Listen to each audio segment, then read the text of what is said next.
Hello everyone, welcome back to Gear Up Windows. If you share your computer with others, anyone who has access to your Windows account can open Google Chrome and view your saved passwords. Fortunately, Chrome includes a security feature that helps protect your passwords using Windows Hello. This means you will need to verify your identity with your PIN, fingerprint, or facial recognition before Chrome reveals or autofills your saved passwords. In this video, I will show you how to protect your Google Chrome saved passwords with Windows Hello on Windows 11 and Windows 10. So let's get started. First, open Google Chrome browser. Now click the three-dot menu in the top right corner. Scroll down and select Settings. From the left sidebar, click the Autofill and Passwords. Then click on Google Password Manager. In Google Password Manager, click on Settings icon from the left pane.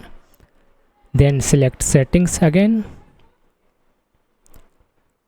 Now you will see Use Windows Hello when filling passwords.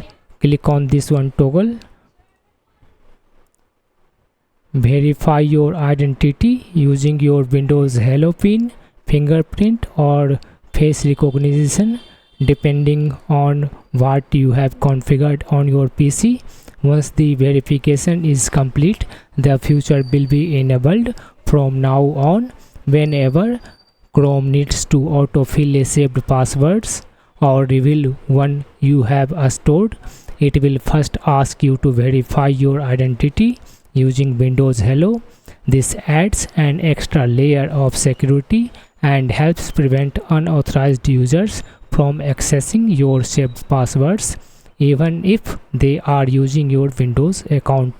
If you ever want to disable this one feature, simply return to the same settings page and turn off Use Windows Hello when filling passwords option. You will need to verify your identity once more to confirm this change. That's all there is to it. If you found this video helpful, don't forget to like, share, and subscribe to the Gear Up Windows channel for more Windows 11 and Windows 10 and browser tutorials. Thanks for watching, and I will see you in the next video.